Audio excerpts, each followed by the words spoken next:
स्वागत है आपका। आज मैं जो बताने वाला हूँ एक अलग कहानी है और ये कहानी है छत्तीसगढ़ के। तो चलिए, अगर आपने चैनल को सब्सक्राइब नहीं किया है तो सब्सक्राइब कर लीजिए, क्योंकि ये बिल्कुल ही अलग चैनल है और यहाँ पे बिल्कुल आपको अलग अलग कहानी सुनने को मिलेगी।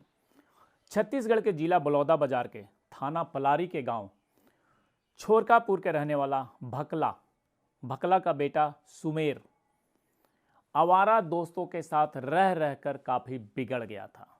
पूरे दिन उसके जिम्मा कोई काम नहीं था। वो पूरे दिन आवारा दोस्तों के साथ घूमता रहता था और गुंडागर्दी, बदमाशी, छेड़खानी ये करता था।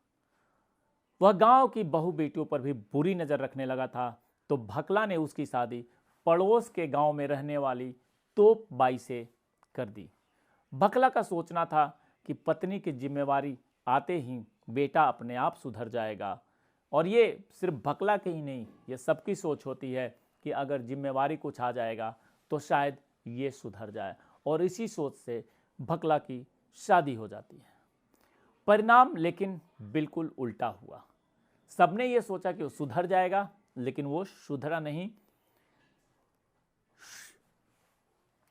सुमेर जो है वो नई नवेली पत्नी तोप बाई के रूप यौवन के कुछ इस तरह उसमें उलझ गया कि वो बाहर की कुछ चीज़ों को भूलने लगा और शादी के बाद वो ज़्यादा समय घर पर ही गुजारने लगा। शादी के 1.5 साल बाद तोप बाई ने बेटी को जन्म दिया तो सुमेर की जिम्मेवारी और बढ़ गई और वो व्यस्त रहने लगा। अब उसके पास समय ही नहीं रहा कि वो दोस्तों के साथ उठे बैठे आवारागर्दी करे। और एक एक करके सुमेर 4 बच्चों का बाप बन गया। परिवार बढ़ा और उसी बीच बाप की भी मौत हो गई। तो सुमेर घर परिवार की जिम्मेवारियों में इस कदर उलझ गया कि अब उसे अपना भी होश नहीं रहता था।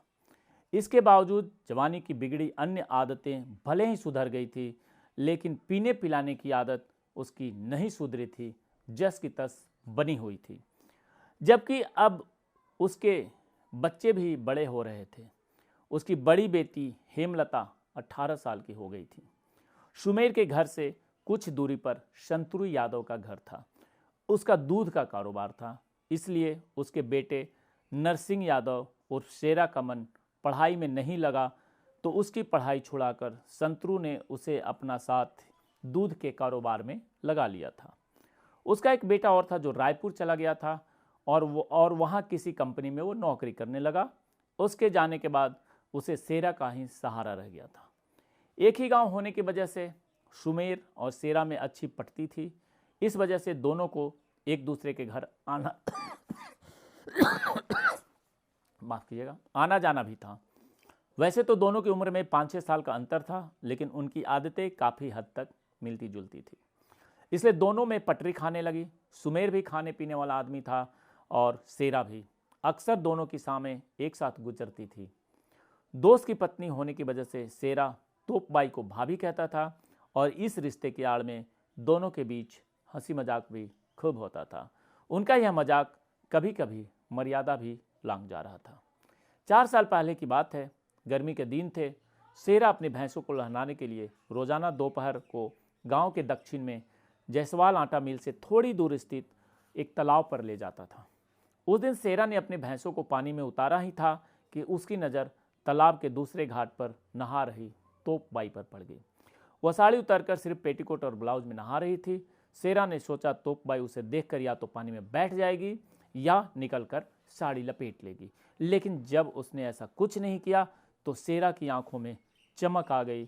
शेरा को अचानक शरारत सूझी और वह अपनी भैंसों को धीरे धीरे उसी ओर खदेड़ ले गया जिधर तोप बाई नहा रही थी। तोप बाई को लगा कि उसकी भैंसें अपने आप आ गई है, इसलिए वह खामोश रही। शेरा ने भैंसों के ऊपर पानी डालने के बहाने 1 अंजलि पानी तोप बाई के ऊपर भी डाल दिया। तोप बाई के ऊपर जब पानी पड़ता है तो उस वक्त तोप बाई कुछ नहीं बोलती है, लेकिन जब ये शरारत दोबारा ऐसा किया तो तोप बाई ये समझ गई कि ये शरारत जानबूझ के कर रहा है। तो बिलोरी आंखों से शेरा को घूरते हुए बोली, क्या शेरा, तुम्हें दिखाई नहीं दे रहा है कि मैं नहा रही हूँ? तो शेरा कहता है, क्यों नहीं दिखाई दे रहा है भाभी, पानी में भीग कर इस धूप में तो आप कुंदन की तरह चमक रही हैं। तो तुम मेरे ऊपर पानी क्यों डाल रहे हो? भाभी मैं आपके ऊपर पानी नहीं, मैं तो भैंसों के ऊपर उछाल रहा था, लेकिन आपके ऊपर चला जा रहा है पानी। तो ये बातचीत चल रही है दोनों के बीच में, और बातचीत चलते चलते बात काफ़ी आगे तक बढ़ जाती है।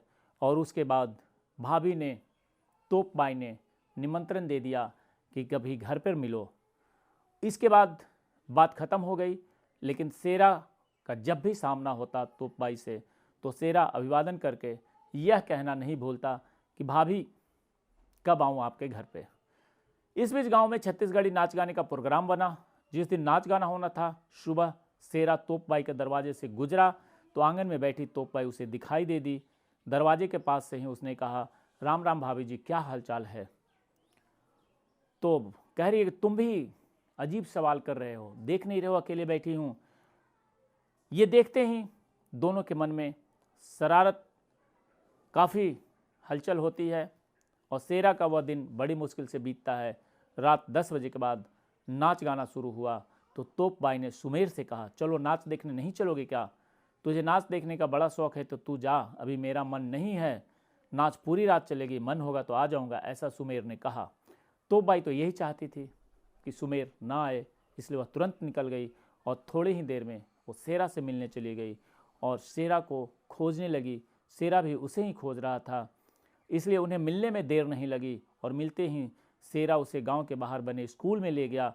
प्रोग्राम पहले से ही तय था, इसलिए शेरा पहले से ही वहाँ पे सारा इंतजाम करके रखा था। दरी, चादर, तकिया सब बिछा हुआ था। दरी पर बैठते ही तोप बाई ने कहा, शेरा मैं ज़्यादा देर तक नहीं रुक सकती, इसलिए जल्दी आओ तुम मेरे पास। जैसे अगर सुमेर नाच देखने आ गया तो मुझे वहाँ नहीं पाएगा तो बहुत शक करेगा, और वो बड़ा शक्की आदमी है। शेरा भी समय नहीं गंवाना चाहता था, इसलिए उन दोनों ने जल्दी जल्दी आपस में अपना मिलन किया। और उसके बाद थोड़ी ही देर में तोप बाई कहती है, अब मुझे चलना चाहिए, लेकिन जाने से पहले एक बात का जवाब ज़रूर चाहूँगी कि कहीं तुम मझधार में तो नहीं छोड़ दोगे, मैंने अपनी इज्जत तुम्हारे हवाले की है। तो भाभी तुम जैसा सोच रही हो वैसा कुछ भी नहीं है, हमारे तुम्हारे बीच जो आज संबंध बने हैं तो यह संबंध जीवन भर का है। ऐसी बातें इन दोनों ने आपस में करी। उसके बाद शेरा और तोप बाई के संबंधों की जो ये लगातार मिलना जुलना बना रहा, तो इस संबंध के बारे में पूरे जानकारी धीरे धीरे हर तक पहुंच गई। और मज़े की बात यह थी कि तोप बाई जहाँ 4 बच्चों की माँ थी, वहीं उसका प्रेमी शेरा 2 बच्चों का बाप था और उसकी पत्नी संतोषी को तीसरा बच्चा होने वाला था। और इस बात की जानकारी संतोषी को हुई तो उसने पूरा घर सिर पर उठा लिया। उसने शेरा को समझाया, लेकिन वह अपनी पत्नी के समझाने पर भी नहीं माना। और दूसरी ओर सुमेर भी पत्नी की बदचलनी से शर्मिंदा था, इसलिए उसने शराब की ऐसी लत लगी कि वह अपनी कमाई का आधा हिस्सा शराब पे उड़ाने लगा। अब धीरे धीरे ये बातें इतनी ज़ोर से फैली कि 24 जुलाई 2014 को शेरा के एक रिश्तेदार के बेटे का जन्मदिन था। शेरा जन्मदिन की पार्टी में शामिल होकर रात 9 बजे के आसपास घर लौट रहा था। तभी बजरंग चौक के पास उसकी मुलाकात सुमेर से हो गई और उसे देखते ही शेरा के दिमाग में ये बात आ गई कि इसको ठिकाने लगा देते हैं।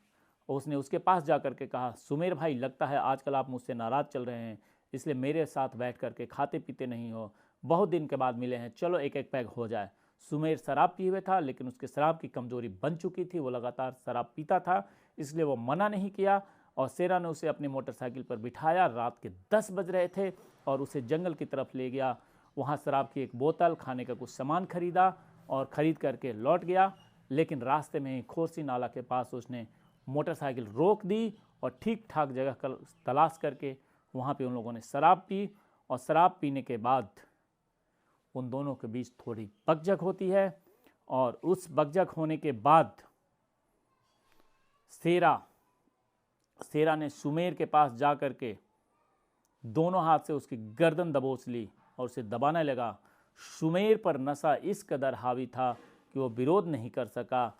उसने हाथ पैर पटक कर दम तोड़ दिया। सुमेर मर गया तो शेरा उसके दोनों पैर पकड़कर उसे घसीटते हुए नाले के पास ले गया और उसकी लाश को उठा करके नाले में फेंक दिया। इसके बाद निश्चिंत होकर के वो अपने घर चला गया। 26 जुलाई 2014 की सुबह खोरसी नाले से सटे गांव मचब्बा के रहने वाले लोगों ने नाले में एक लाश देखी और उसके बाद पुलिस को सूचना दी गई और पुलिस ने जब लाश निकलवाई तो पुलिस ने पहचान लिया कि ये इसकी ही लाश है।